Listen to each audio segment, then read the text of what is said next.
Hi friends, ನಾನಿವತ್ತು ನಿಮಗೆ interest ಆಗಿರುವಂಥ ಒಂದು ವಿಡಿಯೋನ ತೊಗೊಂಬಂದಿದ್ದೀನಿ. ಕೊನೆಯವರೆಗೂ ನೋಡಿ, ಎಲ್ಲೂ ಕೂಡ ಸ್ಕಿಪ್ ಮಾಡೋಕ್ಕೆ ಹೋಗಬೇಡಿ. ಇವಾಗ 1 ಗ್ಲಾಸಷ್ಟು ಇವಾಗ ಮೈದಾ ಹಸಿಟ್ಟು, 3 ಟೇಬಲ್ ಸ್ಪೂನಷ್ಟು ಅಕ್ಕಿ ಹಸಿಟ್ಟನ್ನ ತೊಗೊಂಡಿದ್ದೀನಿ.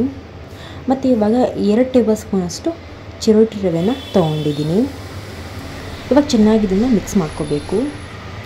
ಚೆನ್ನಾಗಿ ಮಿಕ್ಸ್ ಮಾಡ್ಕೊಂಡು ಆಗಿದೆ. ಇವಾಗ ಒಂದು ಪ್ಯಾನ್ಗೆ ಇಲ್ಲಿ ಹುರ್ಗಡ್ಲೆನ ಬಿಸಿ ಮಾಡ್ಕೊಳ್ಳೋಕೆ ಇಟ್ಕೊಂಡಿದ್ದೀನಿ. ಸ್ವಲ್ಪ ಲೈಟಾಗಿ ಬಿಸಿ ಮಾಡಿಕೊಂಡ್ರೆ ಸಾಕು. ಇವಾಗ ಇದಕ್ಕೆ ಬ್ಯಾಡಗಿ ಮೆಣಸಿನ್ಕಾಯಿನ ತೊಗೊಂಡಿದ್ದೀನಿ. ಒಂದು 4ರಿಂದ 5 ಬ್ಯಾಡಗಿ ಮೆಣಸಿನ್ಕಾಯಿನ ತೊಗೊಂಬಿಟ್ಟು ಹುರ್ಕೊಳ್ತಾ ಇದ್ದೀನಿ. ಇವಾಗ ಇಲ್ಲಿ ಕಡಲೆಕಾಯಿ ಬೀಜನ ತೊಗೊಂಡಿದ್ದೀನಿ. ಇದನ್ನು ಕೂಡ ಸ್ವಲ್ಪ ಬಿಸಿ ಆದರೆ ಸಾಕು.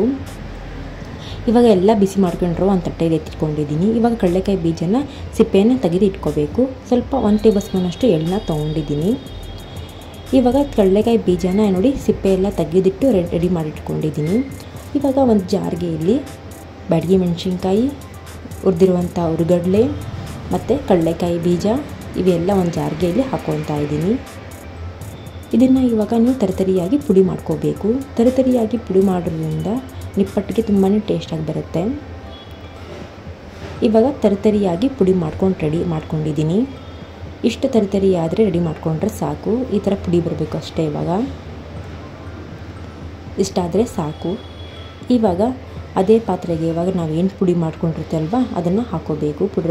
ಪುಡಿ ಮಾಡಿರುವಂಥ ಹುರ್ಗಡ್ಲೆ, ಕಡಲೆಕಾಯಿ ಬೀಜ ಎಲ್ಲ ಇದಕ್ಕೆ ಸೇರಿಸ್ಕೊಳ್ಳೋಣ.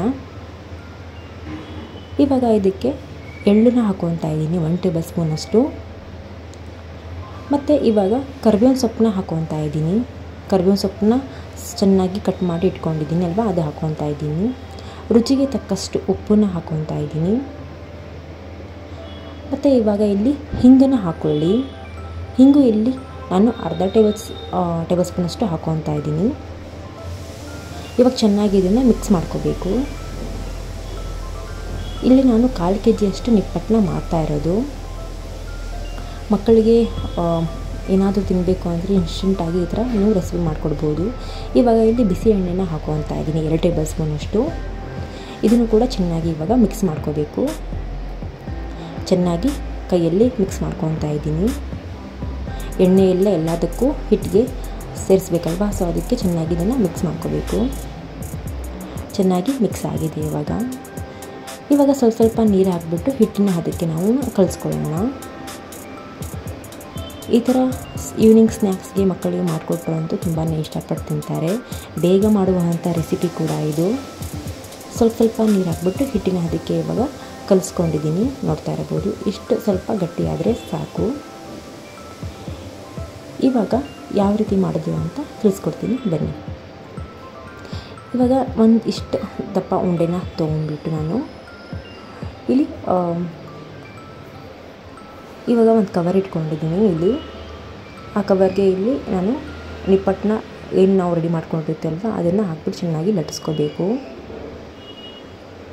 ಇಲ್ಲೇನು ಎಣ್ಣೆ ಕೂಡ ಏನು ನಾನು ಹಚ್ಕೊಂಡಿಲ್ಲ, ಡೈರೆಕ್ಟಾಗಿ ಇಲ್ಲಿ ನಾನು ಲಟ್ಟಿಸ್ಕೊತಾ ಇದ್ದೀನಿ.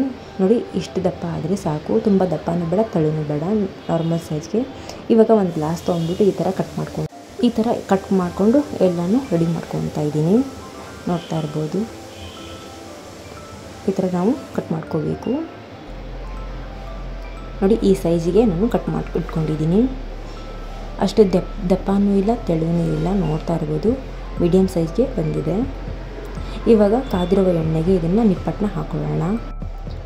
ಇವಾಗ ಒಂದೊಂದೇ ನಿಪ್ಪಟ್ಟನ್ನ ಇದಕ್ಕೆ ಹಾಕೊಳ್ಳೋಣ ಕಾದಿರೋ ಎಣ್ಣೆಗೆ. ಇದು ಸ್ವಲ್ಪ ಲೋ ಫ್ಲೇಮಲ್ಲೇ ನೀವು ಫ್ರೈ ಮಾಡ್ಕೋಬೇಕು. ತುಂಬಾ ಹೈ ಫ್ಲೇಮಲ್ಲಿ ನೀವು ಫ್ರೈ ಮಾಡ್ಕೊಂಡ್ರೆ ಒಳಗಡೆ ಹಸಿ ಹಾಗೆ ಉಳ್ಕೊಂಡ್ಬಿಡುತ್ತೆ. ಇವಾಗ ನೋಡಿ, ಈ ಕಲರ್ ಬಂದಿದೆ. ಇಷ್ಟು ಕಲರ್ ಆದರೆ ಸಾಕು. ಗರಿಗರಿಯಾದ ನಿಪ್ಪಟ್ಟು ರೆಡಿಯಾಗಿದೆ. ಇವಾಗ ನಾನು ಒಂದು ಬೌಲ್ಗೆ ಎತ್ತಿಟ್ಕೊತಾ ಇದ್ದೀನಿ. ಇವತ್ತಿನ ರೆಸಿಪಿ ನಿಮಗೆ ಇಷ್ಟವಾದಲ್ಲಿ ಪ್ಲೀಸ್ ಹೆಚ್ಚು ಜನಕ್ಕೆ ಶೇರ್ ಮಾಡಿ ಮತ್ತು ಲೈಕ್ ಮಾಡಿ. ಸಬ್ಸ್ಕ್ರೈಬ್ ಮಾಡೋದನ್ನು ಮರಿಬೇಡಿ. ಇನ್ನೂ ಹೆಚ್ಚು ವಿಡಿಯೋಗಳನ್ನ ಅಪ್ಲೋಡ್ ಮಾಡ್ತಾನೆ ಇರ್ತೀನಿ. ಇವತ್ತಿನ ರೆಸಿಪಿ ನಿಮಗೆ ಇಷ್ಟವಾದರೆ ಪ್ಲೀಸ್ ಹೆಚ್ಚು ಜನಕ್ಕೆ ಶೇರ್ ಮಾಡಿ, ಲೈಕ್ ಮಾಡಿ ಮತ್ತು ಕಮೆಂಟ್ ಮಾಡೋದನ್ನು ಮರಿಬೇಡಿ. ನೋಡಿ, ಎಷ್ಟು ಗರಿಗರಿಯಾಗಿ ಬಂದಿದೆ. ಈ ಥರ ನೀವು ಮನೇಲಿ ಮಕ್ಕಳಿಗೆ ಮಾಡಿಕೊಡಿ, ತುಂಬಾ ಇಷ್ಟಪಟ್ಟು ತಿಂತಾರೆ. Thank you for watching.